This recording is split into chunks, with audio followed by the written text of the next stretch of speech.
Olá pessoal, tudo bem? Como vocês estão? A gente está aqui hoje para mais uma aula de redação, para continuar o nosso conteúdo, né, da disciplina de redação. É um conteúdo muito importante para as provas de vocês, né? A gente lembra que a nota de redação, na maior parte dos exames, tem um valor muito alto, algumas vezes, né, critério de eliminação. Se você não alcança o resultado necessário, você acaba sendo eliminado daquele concurso, daquela prova. Então é importante a gente ter muito foco, muita dedicação, né, na hora de elaborar o nosso texto, na hora de desenvolver a nossa redação. Isso demanda muito cuidado e muito estudo. Escrever não é um processo fácil, a gente falou sobre isso na aula de coesão e coerência. Escrever é um processo que demanda prática, muito cuidado, muita atenção para conseguir obter o resultado almejado. Então vamos ficar atentos, né, a cada tópico da aula. Depois procure tirar as dúvidas de vocês sobre o conteúdo, não deixa passar, né? Aproveita esse tempo da quarentena, eu venho comentando isso com vocês, o tempo de isolamento social, para tirar toda e qualquer dúvida sobre o conteúdo que a gente já viu. Para chegar, né, depois que a gente passar por esse período de isolamento, conseguir avançar da maneira mais rápida possível, porque os concursos estão aí, estão previstos, já estão colocando as suas datas, e a gente precisa ter dedicação total. Hoje, especificamente, a gente vai falar sobre um conteúdo que é, de certa forma, pelo menos para as minhas turmas, né, um conteúdo quase que de revisão, que é discutir, né, para que a gente possa desenvolver os próximos tópicos aí, algumas características da dissertação argumentativa. A dissertação argumentativa é a tipologia textual cobrada pela maior parte das provas e dos concursos. Eles esperam que vocês sejam capazes de desenvolver, né, uma dissertação argumentativa ao longo da sua prova. É um texto que a gente ouve falar muito, mas que muitas vezes a gente não tem, né, tanta habilidade na hora de desenvolvê-lo, de reconhecer suas características, de saber o que vale e o que não vale dentro dessa dissertação. Para a gente poder começar, né, vamos comentar um pouco esse texto dissertativo, entender o que é o texto dissertativo e qual é a característica específica da dissertação argumentativa, né? Quando a gente fala em dissertar, a gente fala em desenvolver um tema. Então, a dissertação é a capacidade de desenvolver, de desdobrar algum tema, né? Ou seja, algum tópico, alguma ideia que vem sendo discutida por você. Então, dissertar é desenrolar esse tema, é avançar e ser capaz de escrever, né, por meio da escrita em prosa, ou seja, da escrita que ocupa todo o espaço da linha. Você é capaz de descrever, né, e é capaz de apresentar uma série de informações sobre esse tema, e aí a gente consegue dividir essa dissertação, esse desenvolvimento acerca de um tema, em dois, né, caminhos diferentes. O que a gente chama de dissertação expositiva é aquela que você produz com o objetivo de informar o seu leitor. Então, o seu trabalho ali é muito mais apresentar informações, características acerca daquele tema, né? Apresentar fatos acerca daquele tema, com o objetivo de informar o leitor. É o que a gente encontra, por exemplo, nas notícias, nas reportagens, né? No texto do seu material didático. Então, quando você lê lá o seu material didático de biologia, né, que vai te ensinar divisão celular, ele vai apresentar ali, provavelmente, né, muito de dissertação expositiva, ou seja, ele vai expor informações sobre como acontece essa divisão celular, né, biologicamente falando. Porque o papel que ele quer ali é só trazer essas informações para você, te informar. No entanto, quando o papel do seu texto, quando o objetivo do seu texto, e a gente comentou sobre isso na última aula, que você tem sempre uma intencionalidade ao escrever um texto. Quando a intenção de produção do seu texto é persuadir, é convencer o seu leitor, né, você parte para a dissertação argumentativa. O papel que você tem ali é, diante desse tema, você não vai simplesmente discorrer e apresentar sobre eles. Diante do tema, você vai se posicionar, você assume um posicionamento, um ponto de vista contrário, favorável, contrário na maior parte das situações, com exceção de, né? Você assume um ponto de vista diante daquele tema e, a partir dali, o seu trabalho é convencer o seu leitor, né, de que o seu ponto de vista acerca do tema está correto. Para isso é que a gente vai usar, né, vem aqui o nome, né, o tipo dessa dissertação, a argumentação. Ou seja, eu vou reforçar, eu vou buscar ideias, exemplos, conceitos que me permitam sustentar esse ponto de vista. É como a gente falou, né? Na sua dissertação argumentativa, você tem uma espécie de mesa, pensa dessa maneira. O tampo da sua mesa, né, é a sua tese, é o seu ponto de vista que você defende ali acerca daquele tema. E você precisa das pernas dessa mesa, né, da sustentação dela, que são os seus argumentos. Seus argumentos precisam ser muito resistentes para conseguir sustentar e segurar uma tese que seja resistente também. Então, para você sustentar aquele ponto de vista, e quanto mais polêmico for o seu ponto, quanto mais, né, não consensual for a ideia que você defende, ou seja, é mais difícil de você conseguir atingir um público capaz de ser convencido pela sua tese, você precisa de argumentos mais reforçados que sejam capazes de sustentá-la. Se você tem uma tese, um ponto de vista ali, né, que você defende, mas você não é capaz de construir bons argumentos, são argumentos muito fracos, aquilo vai quebrar rapidamente, como uma mesa, né? Pensa numa mesa bem maciça, de uma madeira bem maciça, sendo sustentada por uns gravetos de árvore. Aquilo ali não vai sustentar, vai quebrar e vai perder o seu valor rapidinho. É a mesma coisa com a sua dissertação. Se você tem um ponto de vista, né, muito polêmico, muito difícil de ser defendido, que demanda bons argumentos, e você não os constrói, aquilo cai rápido. Por isso a gente precisa entender que nessa dissertação argumentativa tem esse elemento do ponto de vista. Um tópico importante também para entender em relação à dissertação argumentativa, né, é a questão do tema. O tema, que vai aparecer aí em qualquer prova de redação, e a gente precisa ficar atento a conseguir localizá-lo e reconhecê-lo, né, é a ideia a partir da qual você vai desenvolver a sua dissertação. É a ideia a partir da qual você vai tomar, né, e vai se posicionar em relação àquele tema, àquela ideia, para desenvolver os seus argumentos. Fica muito atento na leitura do tema. Normalmente, a maior parte das provas, não são todas, as bancas têm a liberdade para construir isso, vão dar temas muito específicos, né? Então você tem que ficar atento à frase inteira que tem ali disponível para você. Então se você se depara com um tema que fala sobre a questão da crise hídrica no estado do Rio de Janeiro, você precisa desenvolver esse tema por completo. Ele todo é o tema. O que acontece muitas vezes quando o aluno se depara com esses temas, né? Ainda mais no contexto de prova, que ele já está desesperado porque ele tem 1 hora para fazer redação, ele deixou para o final, foi fazer, né, exatas primeiro, perdeu um tempão lá. Então, quando ele chega ali, é ele olhar a crise hídrica e jogar isso. E aí o aluno passa 2 parágrafos de argumentação inteiro discutindo a crise hídrica no Nordeste. Ele já teve fuga do tema ali, que é um problema muito grave que acontece muitas vezes. Fuga total de tema, zera, né, totalmente a sua redação. Fuga parcial de tema faz você perder muitos pontos em coesão e coerência, porque você não está de acordo com a ideia proposta ao longo do tema, em desenvolvimento da sua argumentação, porque o seu argumento perde valor ali dentro, já que ele não é baseado no tema ao qual você deveria desenvolver. Então a gente tem que ficar atento a cada elemento que aparece ali na proposta de tema, porque todos eles precisam estar presentes dentro da sua redação. Fica atento a isso. Tema, né, versus a tese. O tema, como a gente falou, é essa ideia que a banca oferece para você desenvolver. E a tese é o ponto de vista que o autor dessa redação, né, no caso você, vai assumir em relação a esse tema, né? Então a gente normalmente tem uma divisão entre teses positivas, a ideia núcleo, ou ao tema, ou seja, uma tese que é favorável ao que propõe ali, né? Então você está falando, por exemplo, isso já foi tema, por exemplo, da prova do CEDERJ, né, para vestibular, a legalização da maconha.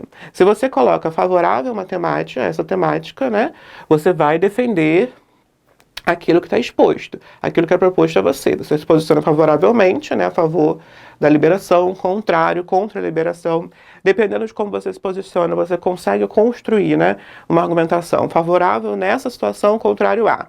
Eu sou favorável à liberação da maconha para uso medicinal, né, mas não para outros possíveis usos. Quando a gente se posiciona dessa maneira, que a gente assume um ponto de vista, né, pensa que é como se você estivesse em cima do muro, no ponto inicial da sua tese, do seu tema, e aí quando você vai assumir a tese, você vai para um lado ou para o outro. Quando você precisa, né, quando você toma essa posição de assumir uma tese em que você vai ficar de um lado e do outro, de um lado de cá em algumas situações e do lado de lá em outras, você tem que tomar muito cuidado ao escolher esse posicionamento, principalmente quando você está lá em prova com 1 hora para escrever sua redação.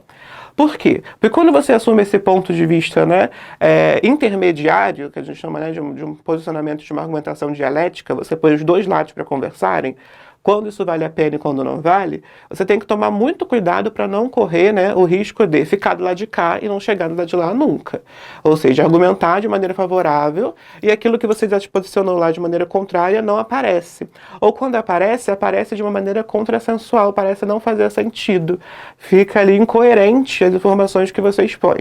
Então, quando você assume um posicionamento como esse, você tem que tomar muito cuidado na maneira como você vai articular, né, cada argumento seu, para que você consiga fazer esse salto de um lado para outro.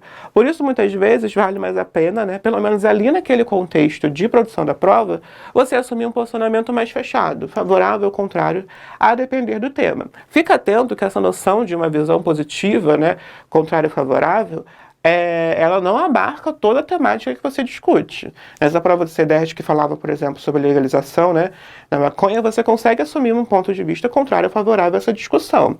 Mas vão ter temas que não vão abrir precedentes assim.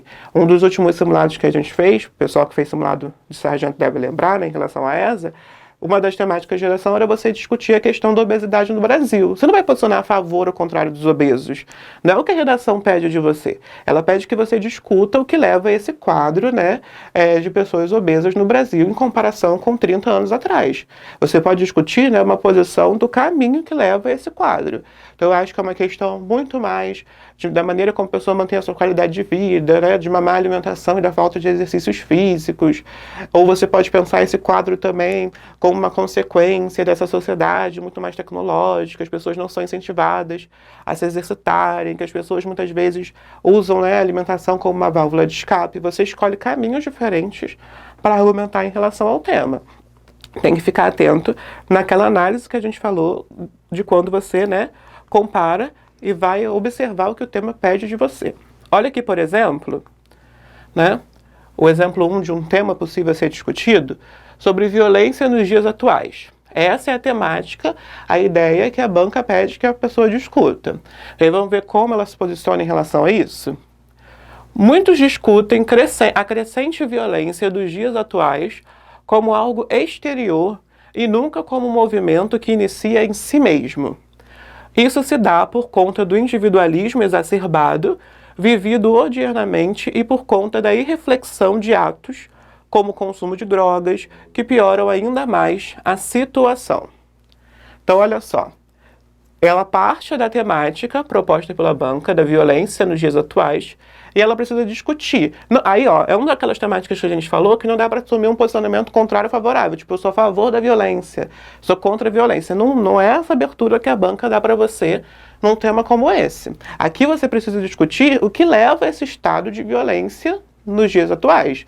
O que gera esse quadro, que é um fato, uma contestação, a banca não abre esse precedente para você discutir, achar favorável ou contrário a tal temática. O que você precisa discutir aqui é o que leva a esse quadro. E ela aponta que muitas das vezes, né, se discute isso como um fator exterior, é um problema social, né? A sociedade, eu externalizo, eu lanço essa culpa, né, para a sociedade, para os governantes, ou para quem comete exatamente esse quadro de violência. Então eu vou culpar os traficantes, né? Eu vou me eximir dessa culpa, eu vou lançá-la para fora, vou buscar fatores externos que justifiquem, né, essa realidade. E ela diz que não. Muitas vezes, esse quadro de violência que a gente encontra é algo interno, que se inicia no indivíduo. E aí você precisa buscar, né, ela vai buscar essa responsabilização em cada indivíduo, no comportamento individual e na maneira como a gente tem vivido, né? E ele vai indicar como é que isso se dá, e ela vai já apresentar a argumentação que ela vai usar. Ela vai dizer que esse quadro de violência é um resultado de um fator interno, né, de um comportamento individual, que é resultado do individualismo exacerbado que a gente tem nos dias atuais. Cada um só pensa em si e vai fazer de tudo, inclusive passar pela violência para garantir o seu, né?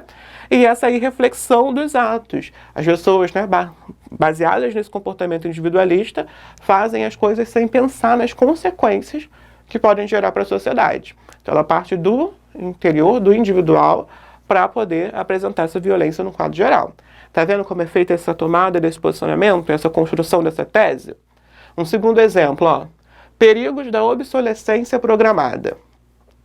Para quem não sabe, a obsolescência programada aí vai ser uma temática e um conceito mais voltado a uma área administrativa e tecnológica, né? Diz respeito ao fato de que os produtos hoje em dia são construídos para serem obsolescentes, né, o mais rápido possível, ou seja, para que eles ou parem de funcionar ou não tenham mais tanto valor à medida que o tempo vai passando, eles serão feitos para estragarem mais rápido.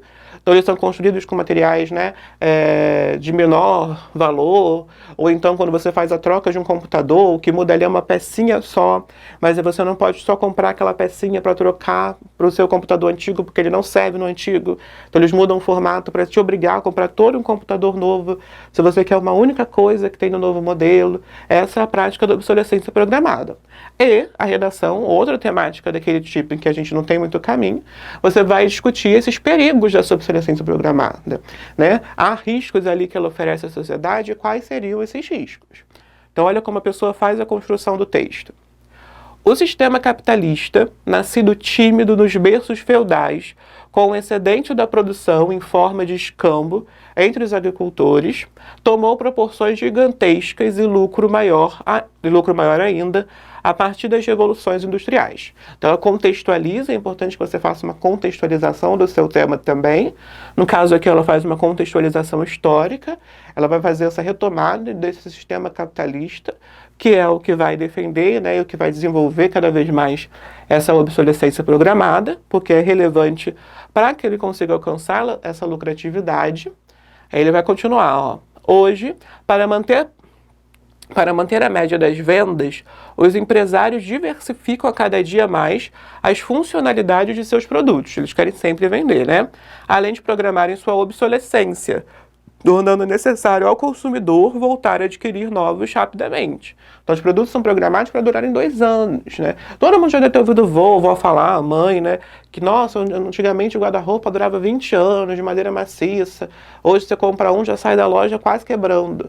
É esse processo de uma obsolescência programada, de um produto, né, ser o menos rentável possível, durar o menos possível. Esse fato é causado pela necessidade de manter o lucro dos grandes empresários, porém agride a saúde da população e a do meio ambiente, que não tolera tamanho nível de agressão. Então, para sustentar aí o seu ponto de vista, de que ela oferece riscos, né, à saúde humana e ao meio ambiente, ele vai apontar ali, né, ele vai dizer que esse é o resultado de uma indústria, de um sistema capitalista que visa sempre o lucro, que quer manter sempre o lucro elevado, mas que ele pode gerar prejuízos à saúde da população e do meio ambiente. É como ele se posiciona e como ele vai ter que argumentar aqui abaixo que riscos vão ser esses para essa saúde da população e do meio ambiente também, que riscos essa obsolescência vai oferecer. Agora aqui, né, mais alguns pontos e características que tem que estar evidentes na sua dissertação argumentativa. Um que a gente já estava discutindo, essa defesa de um ponto de vista, assumir um ponto de vista em relação ao tema proposto. Eu preciso defendê-lo. E como eu vou defendê-lo? Por meio da argumentação, de criar argumentos, né, de basear a minha tese, o meu ponto de vista em fatos, em exemplificações, em argumentos de autoridade, que me permitam fazer essa defesa e garantir que, né, o meu ponto de vista, a minha ideia ali, o meu posicionamento convença o outro. Outro ponto muito importante: segmento da norma padrão da língua portuguesa. Ficar atento à sua ortografia, né, à sua gramática dentro da sua redação. A redação precisa, isso é uma exigência de bancas, né, seguir essa norma padrão da língua, ou seja, seguir as regras gramaticais. Então, ficar atento à concordância nominal e verbal, à regência, aos casos em que você vai precisar utilizar crase. Principalmente quem passa por bancas militares tem que ficar muito atento. Elas, né, têm uma nota relacionada à questão gramatical muito elevada. Então, tem gente que tem notas bem baixas na sua redação. Não tanto, às vezes, pela construção do seu texto, mas pela forma, né, pelas questões gramaticais e ortográficas que aparecem ali. Ele acaba perdendo muitos pontos por conta disso. Então, tem que ficar atento. O que vai ser importante, como eu vou fazer, né, Leonardo, para garantir que eu tenha esse segmento? Texto precisa de revisão. Tem muita coisa que passa aos nossos olhos, né, porque a gente não revisa o texto que produz. Então, por isso a gente precisa, né, rascunhar primeiro, construir um rascunho base do nosso texto, o que eu quero desenvolver, quais são as ideias, para que eu possa passar limpo e ficar atento quando eu passar limpo, né? E quando eu estiver passando limpo, se eu não deixei passar ali nenhuma questão de concordância, se eu não deixei nenhuma palavra, né? Comi alguma letrinha porque eu não prestei atenção, se eu estou atento a uma ortografia, né? Como se escreve a palavra X, Y, Z. Cuidado na hora de você selecionar, isso vai entrar no segmento da norma padrão, né? As palavras que você usa no texto. Às vezes a gente quer optar, né? Por uma palavra que possa parecer mais complexa e mostrar que a gente tem um vocabulário enriquecido, mas a gente não tem certeza de como escreve. Aí você pode acabar, né?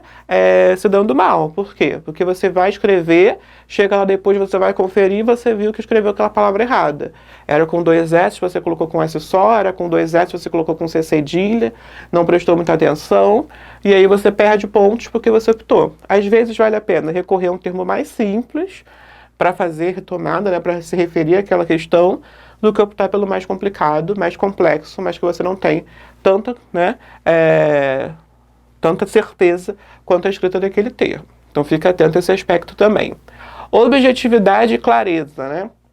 Quando a gente fala que a redação, que a dissertação argumentativa, demanda da gente objetividade, a gente quer dizer que ele precisa ter uma linguagem direta, objetiva, clara, que não passe pela subjetividade e pelas emoções. Porque a sua proposta ali, a sua ideia dessa dissertação é convencer o seu leitor do seu posicionamento. E o convencimento, ele se dá de uma maneira melhor quando aquilo que é apresentado dentro do texto como seu ponto de vista, você tem um posicionamento. Você assume um posicionamento. Mas é muito mais fácil de você conseguir convencer, né, esse leitor do ponto de vista que você assume, quando aquilo que é proposto ali, dentro da sua redação, parece ter uma linguagem universal. Parece que não é algo escrito apontando, né, o posicionamento de alguém especificamente, mas que são informações de valor universal, de valor, né, que valem para todos, que atinge a sociedade como um todo. Então, quando a gente assume essa posição e quando a gente quer dar esse contexto, essa veracidade para a nossa redação, a gente precisa assumir essa objetividade. Que não quer dizer, né, que o texto não possa ter uma profundidade. Tanto que a gente falou que a gente precisa de argumentos consistentes, de argumentos fortes. Isso vai dar profundidade, ou seja, da sua capacidade de articular e de desenvolver por completo esses argumentos que você apresenta. No entanto, tem que ficar atento, né? Quando a gente fala aqui de objetividade, não quer dizer que seu texto vai ficar no raso, no simples. Não é uma oposição à profundidade, é uma oposição à subjetividade. Seu texto não pode ficar marcado pelas suas emoções, pelo eu acho certo, eu acho errado. A gente precisa anular todas essas estruturas, elas não podem aparecer de forma alguma nas nossas dissertações argumentativas, porque senão a gente perde esse caráter objetivo. E tem que ser claro, a redação tem que ter clareza. Por isso que às vezes a gente tenta fugir, né, desse vocabulário muito elaborado, se a gente vê que ele faz a nossa redação perder uma clareza. O texto precisa ser acessível, a gente precisa escrever pensando nisso, de que a nossa redação precisa ser acessível ao grupo amplo de leitores. E por isso tudo ali tem que estar claro para quem vai ler. A gente não pode fazer construções que gerem uma ambiguidade, que tenham um duplo sentido, que acabem fazendo com que você interprete, né, de maneiras distintas aquela mesma informação. E, muito importante também, garantir que o seu texto apresente uma linguagem impessoal. Lembrando que linguagem pessoal quer dizer você escrever na terceira pessoa. Na terceira pessoa, do singular, do plural normalmente, né? Então eles, como se fosse a terceira pessoa do plural, porque isso isenta você também daquilo que você escreve, gera um distanciamento entre a sua escrita, né, e a redação que você propõe. Quando você coloca um eu, ou até mesmo um nós, uma primeira pessoa do singular, né, uma primeira pessoa do plural, você aproxima aquela visão de você. Aquilo passa muito mais a aparecer como opinião. Quando você quer gerar uma visão, né, como você quer apresentar um ponto de vista que tem uma validade mais universal, você precisa distanciar isso de você. E você faz isso usando essa linguagem pessoal, essa terceira pessoa. Atenção que linguagem pessoal é diferente de uma linguagem imparcial. Linguagem imparcial é não assumir um ponto de vista. E não é o que você vai fazer na redação. Na redação você assume esse ponto de vista. Assumir meu ponto de vista, assumir meu posicionamento na redação, né? Eu preciso construir ele por meio de uma linguagem impessoal. Que eu não apareça ali para aquilo não ficar como uma simples opinião. Mas que o meu ponto de vista, que o meu posicionamento, que fique claro para o leitor. Depois, título. Outro ponto importante que vocês comentam muito, muitas vezes, né, aparece como dúvida. O título é o cartão de visita da sua redação.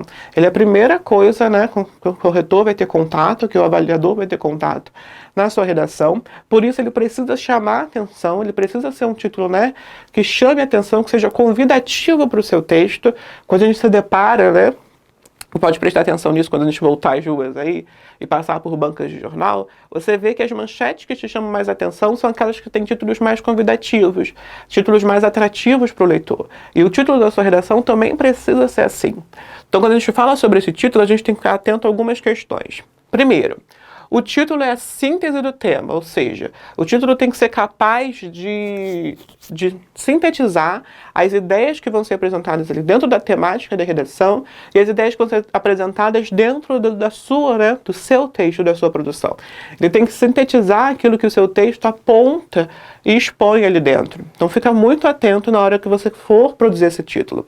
Tanto que a recomendação que a gente dá, pelo menos eu dou essa recomendação, é você deixar o título por último. Deixa o espaço dele, a linha dele lá reservada e produz ele depois que você produzir todo o seu texto. Por quê?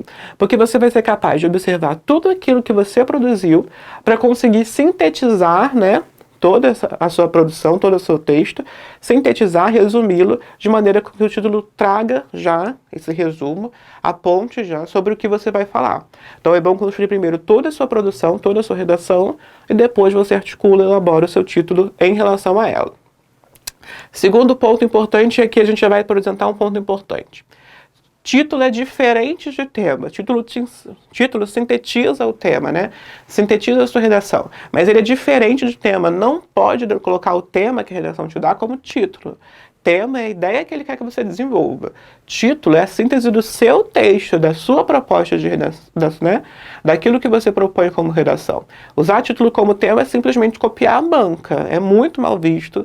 Dependendo, né, do avaliador, ele vai entender aquilo como cópia de texto base, cópia, né, do seu material de apoio.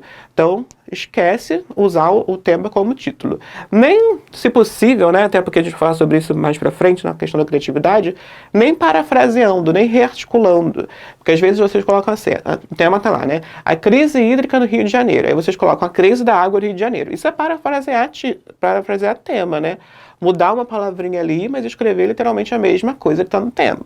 Título precisa, antes da gente voltar, eu já vou até apontar esse, ter um uso da criatividade, né? Você precisa articular, ser criativo na hora de produzir. Fugir do lugar comum, das frases feitas, das paráfrases de tema, né? Da rearticulação de tema. Usa a sua criatividade, pensa bem. Usa algum elemento, algum gancho que você produziu, que você expôs ali ao longo da sua redação, como seu título. Algo que seja realmente convidativo. Pensa que, se você lesse o seu título, você gostaria de continuar lendo a sua própria redação? É isso que a gente precisa articular na hora de pensar num bom título. Outro ponto, nada de frases longas. O título não precisa ocupar uma linha inteira. Ele tem que ser sucinto. Ele tem que ser, né, capaz de articular as ideias ali. Seja capaz de articular e sintetizar as ideias do seu texto, mas sem ser muito extenso. Também não precisa. A redação ela é muito equilíbrio. A produção de uma redação ela é muito equilibrada. Não precisa nem da falta nem do excesso.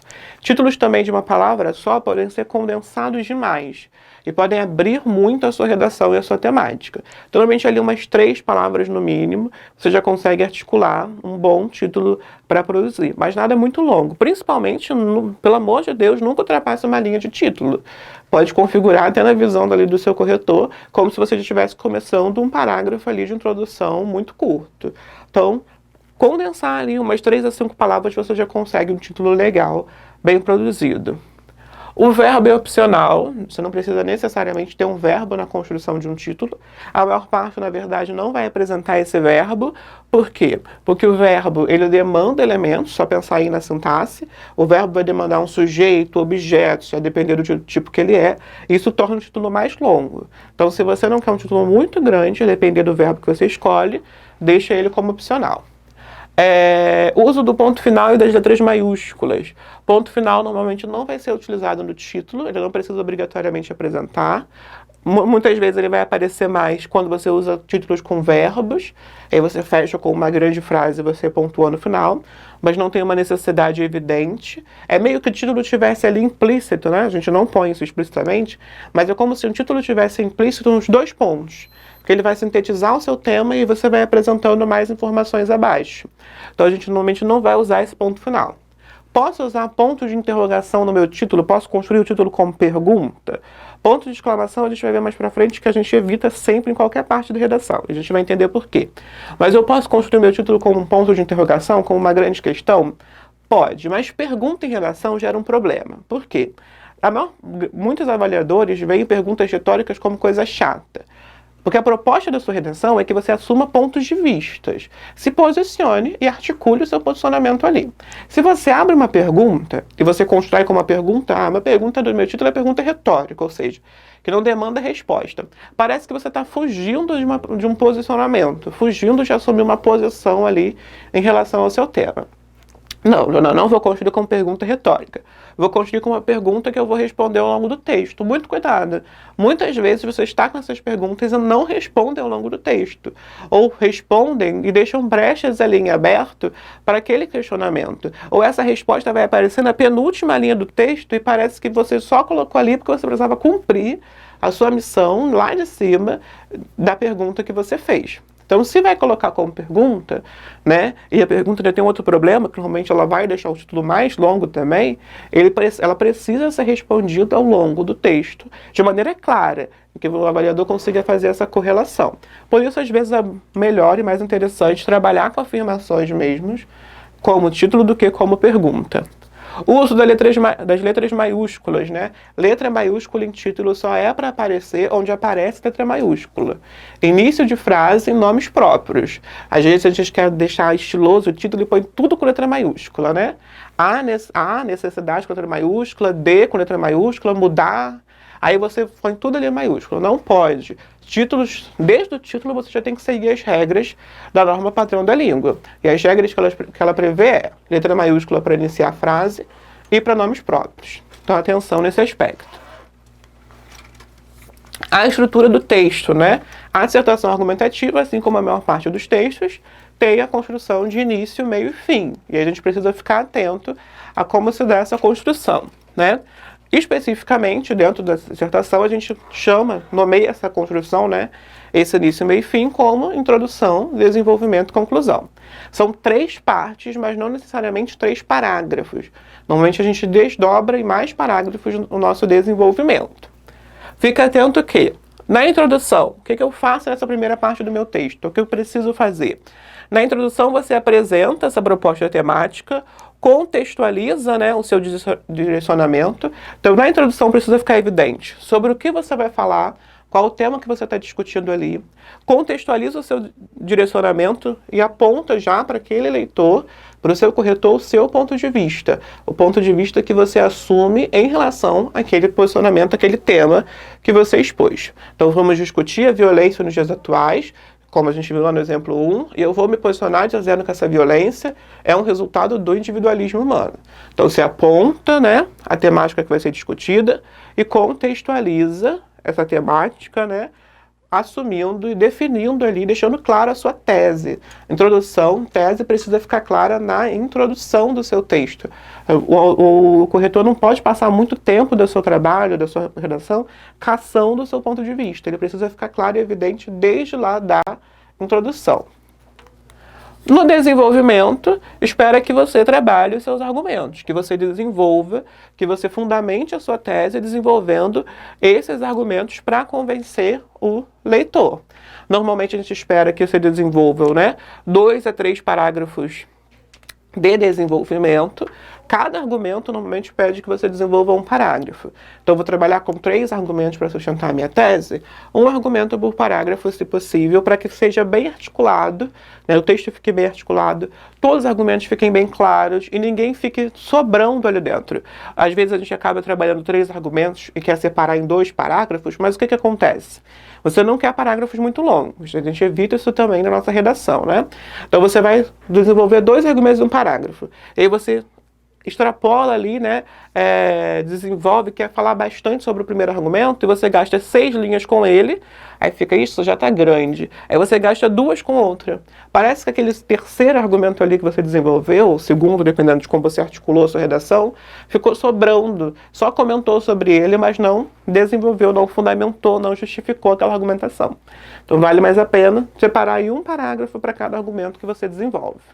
Fechando na sua conclusão, você precisa retomar esse ponto de vista, nesse parágrafo final de conclusão, né, para fechar o seu texto, retomar esse ponto de vista para conseguir sintetizar as ideias que você trabalhou, essa é a ideia que a gente tem, né, como proposta, e, se for o caso, apresentar uma proposta de intervenção. Fica atento a isso.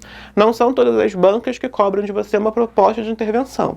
O Enem, por exemplo, cobra, é um dos 5 critérios de correção, né, que você apresente uma proposta de intervenção, ou seja, que você explique, que você tente articular uma maneira de superar a problemática que você apontou durante o texto. Então, se eu estou lá na questão, no tema, né, sobre violência nos dias atuais, eu aponto isso como resultado do individualismo, numa proposta de intervenção eu vou ter que explicar como a gente consegue superar esse quadro. Não é toda banca que exige, mas normalmente, para a gente conseguir um bom parágrafo de conclusão, a gente costuma tentar apontar e expor, né, o que poderia ser feito diante desses quadros. A gente tenta articular uma proposta de intervenção. Mas tem que ficar atento que não é qualquer coisa que vale como proposta de intervenção. Para quem faz vestibular, a gente para, né, e discute posteriormente como é feita essa proposta, tudo que é exigido, né.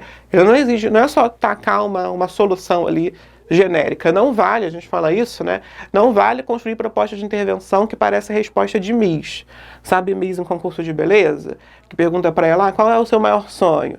Aí ela fala, paz mundial. Não vale resposta genérica desse tipo na sua redação. Destacar a coisa mais genérica e mais simples, né? Como acabar com a violência? Aí você coloca lá, e precisamos de mais segurança. Não vale, isso não é proposta de intervenção, isso é básico do que você precisa fazer. Proposta de intervenção, quando você tenta expor uma, precisa apresentar o que tem que ser feito, a responsabilidade, pela responsabilidade de quem, né? De que maneira isso pode ser articulado, em quanto tempo isso deve ser articulado. Então, quando você tenta construir uma proposta, né, se ela não foi exigida, mas você quer construir para ter um parágrafo de conclusão mais completo, ela precisa ser bem construída. Não vale qualquer coisa, porque senão fica como, né, uma conclusão fraca ali do seu texto. Para fechar, vamos ver algumas perguntas frequentes que ainda podem aparecer, né? E que a gente fica normalmente naquela dúvida quando senta para escrever, ela surge na nossa mente. Essas são algumas das que podem surgir, né? Mas outras aparecem e a gente vai respondendo ao longo do tempo. Perguntas frequentes. Quantas linhas deve ter cada parágrafo? Primeira pergunta que a gente normalmente escuta, né? A definição de linhas que vai ter em cada parágrafo não é algo fixo.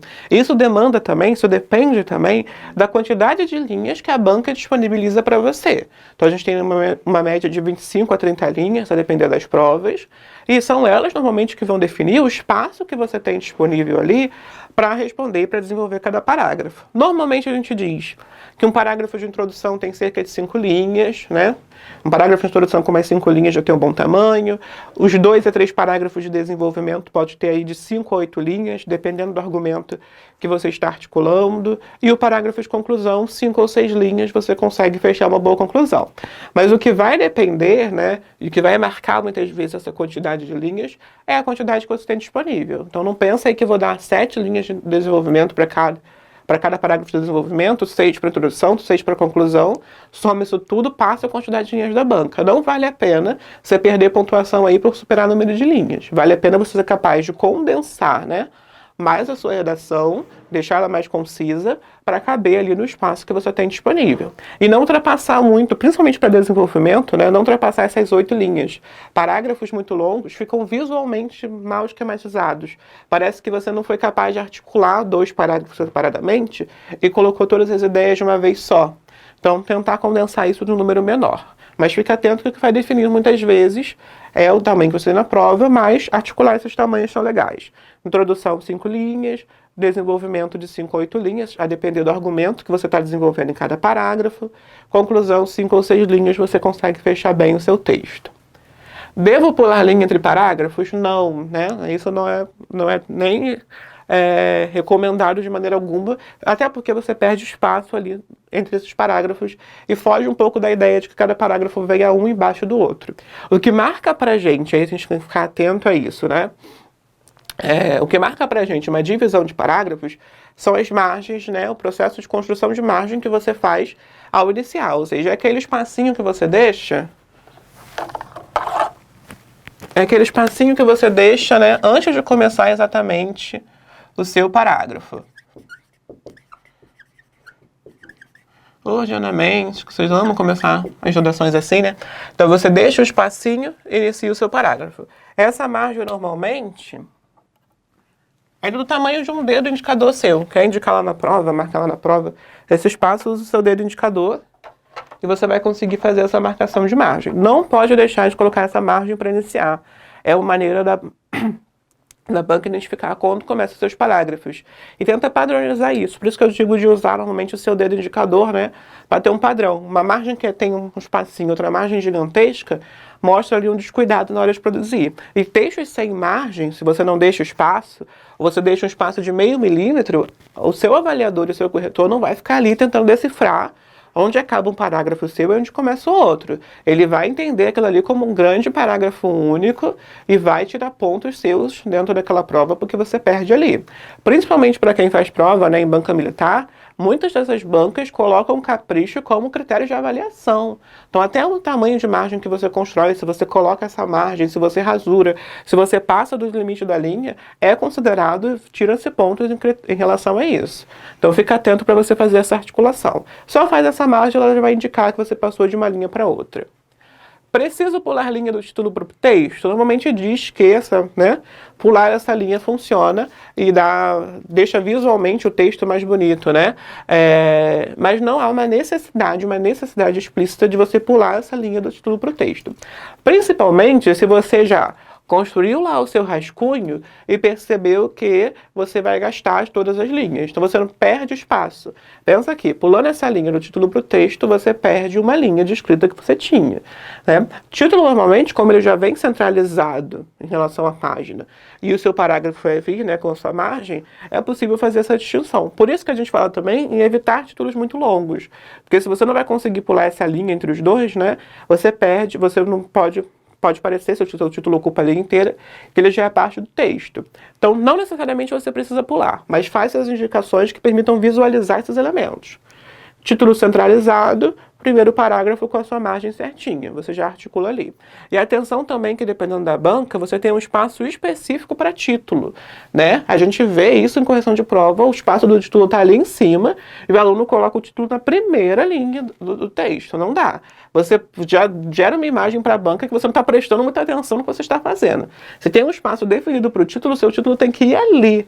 Ah, meu título está maior do que esse espaço dessa linha, então diminui esse título, porque ele precisa ir no espaço que já é pré-definido para ele. Posso usar reticências e pontos de exclamação? Não, tira isso da sua prova. Reticências e pontos de exclamação são características e são, né, sinais da nossa língua, pontuações da nossa língua, que são usadas para marcar as nossas emoções, muitas vezes para apresentar subjetividade.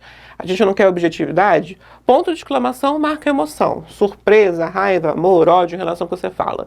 Reticências marcam as nossas pausas, os momentos em que a gente não tem muito o que dizer, ou que a gente não tem certeza do que vai afirmar, ou que não fecha o raciocínio. Então, como elas são marcas, né, daquilo que não está fechado, não está concluído, e a ideia na redação é que você tem um posicionamento fechado, e o ponto de exclamação marca emoção, a gente evita, tira ele completamente do texto, para que essas marcas de subjetividade não apareçam ali. Como que eu escrevo os números na minha redação? Não tem aí um critério fechado em relação a isso, mas para ter uma padronização, a gente usa normalmente as recomendações dos manuais de jornalismo, né? De como você faz essa escrita de números. Números que podem ser escritos com um único algarismo, né, com uma única palavra, a gente apresenta na forma discursiva. Então, dessa maneira, né? 100, 1000, a gente apresenta por extenso. Se você, né, tem o número de mais de um algarismo, você precisa falar de 220, aí você apresenta realmente na forma de algarismos, né? Se você, número com um algarismo só, com uma palavra só, apresenta na forma por extenso. Mais de um algarismo, apresenta, né, na forma de um número. Estou expressando porcentagem. Porcentagem sempre, independente da que seja, na forma de algarismo mesmo, com a simbologia de porcentagem. Facilita a leitura e ocupa menos espaço. Estou falando de século, estou falando, né, ou referência a nomes próprios. Esse você vai apresentar, deixa eu voltar para cá. Esse você vai apresentar na forma de algarismos romanos. Então, século XVI. Apresento na forma de algarismos romanos. Estou falando de algum texto que tem que apresentar o referencial histórico, Dom Pedro II. Faço a apresentação também com algarismos romanos. Tudo bem? Essa é a forma que você escolhe escrever. Um elemento só, vale a pena escrever na forma por extenso. Mais de um, formas de algarismos. Séculos ou nomes de pessoas, né, que tem essa indicação numérica. Algarismos romanos, porcentagem sempre com número. Como eu faço, a próxima pergunta, como eu faço para citar uma frase de outra pessoa? Normalmente a gente costuma evitar essas citações diretas no texto, para não parecer que a gente está copiando a ideia de alguém. Normalmente, se você usa lá o seu material de apoio, os seus textos de apoio, para articular algum argumento, ou para construir, por exemplo, um argumento de autoridade, a gente costuma parafrasear, você pode parafrasear, ou seja, reescrever com as suas palavras aquilo que é dito pela pessoa, mas você precisa apresentar a sua referência. Então, de acordo com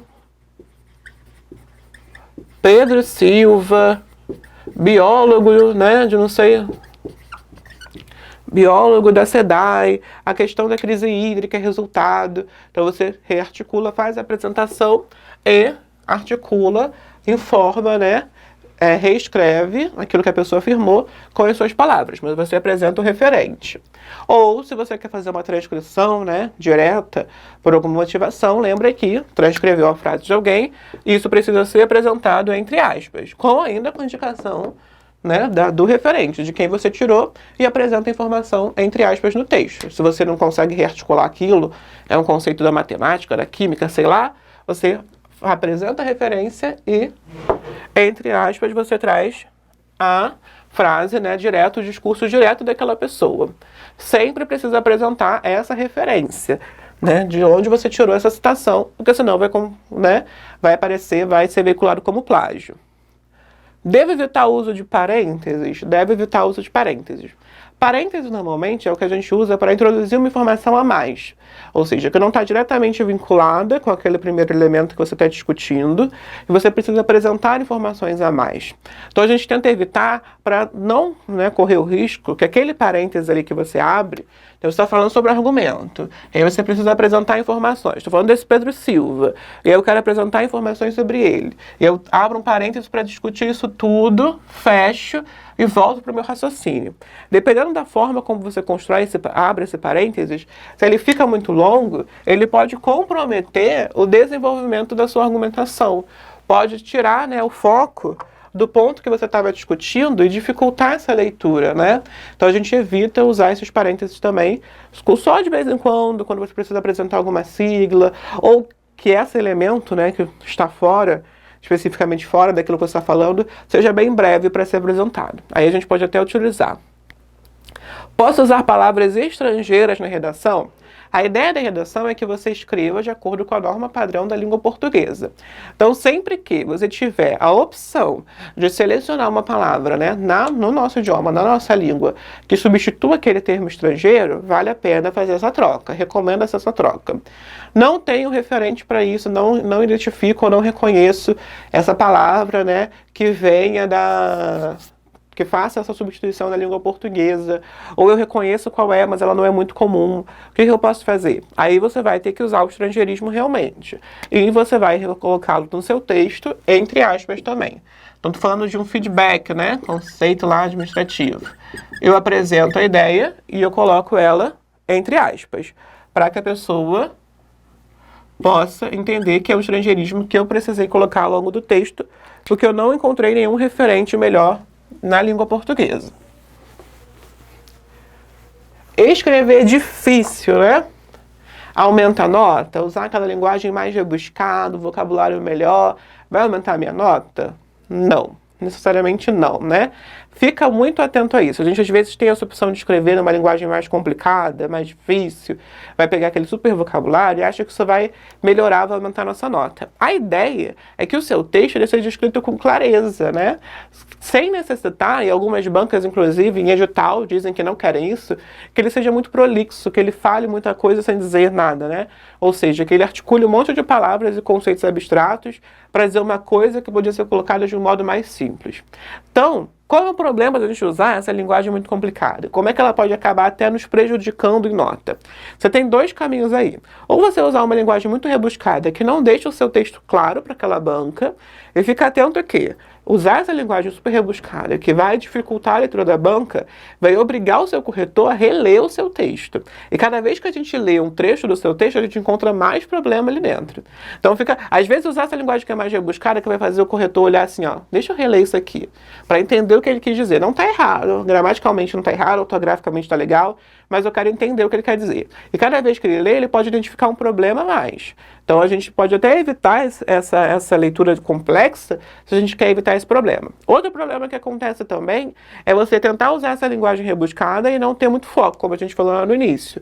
Escrever as palavras erradas, né? Ou usar uma palavra que não cabe naquele contexto, que não funciona ali, que o sentido dela ali não está correto, vai transmitir a ideia contrária do que você queria, porque você não conhece muito bem aquela palavra e confundiu com outra, confundiu com um parônimo, uma palavra parecida, né? Então você usar algo como emergir, que é vir à tona, e você colocar emergir, que é ir para dentro, né? Desaparecer, dependendo do contexto que você usa. Então evita às vezes para não ter esse problema. Ou então ficar aquele pingado, sabe? Quando a gente fala de uma linguagem mais difícil, mas que parece um pingadinho, a pessoa usa uma palavra complicada a cada parágrafo do texto.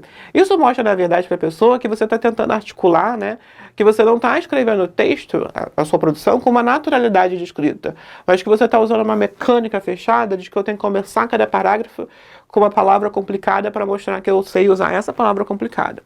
É mais fácil você optar por uma linguagem mais simples, que apresente, né, você ao texto, que flua de uma maneira melhor, do que ficar jogando essas palavrinhas pingadinhas que não parecem fazer muita conexão com todo o restante que você escreveu. É bom terminar o texto com uma pergunta, a mesma questão da pergunta lá em cima, quando a gente falou do título, né?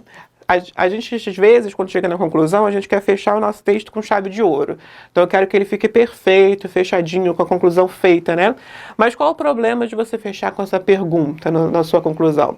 É porque você não deve deixar no seu texto aspectos em aberto. Se você fecha com essa pergunta, parece que você não conseguiu condensar a sua argumentação e fechá-la. O texto precisa dessa unidade. Então, se você deixa essa pergunta ali para o final, para o seu leitor, parece que você não respondeu a todos os questionamentos que você abriu ao longo do seu texto. Eu não estou deixando como uma pergunta para o leitor, eu quero deixar como uma pergunta retórica, aquela que não tem resposta. Tá, qual é o problema de você deixar uma pergunta como retórica? Você não vai escrever ali do lado que essa é uma pergunta retórica. Então fica a critério da sua banca saber, né, do seu corretor, assumir aquilo como uma pergunta retórica ou não. E o que acontece muitas vezes? Ele não assume aquilo como uma pergunta retórica, principalmente se o seu texto não conseguiu responder muito bem as perguntas que não eram retóricas.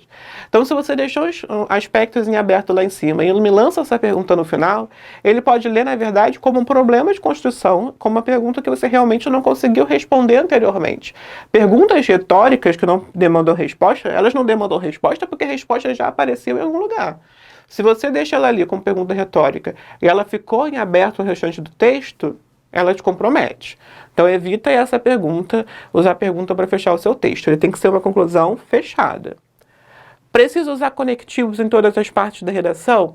A ideia, como a gente comentou na aula de coesão e coerência, é que sim, que você seja capaz de articular cada parte e fazer articulações entre parágrafos e entre as partes, né, dentro de um parágrafo.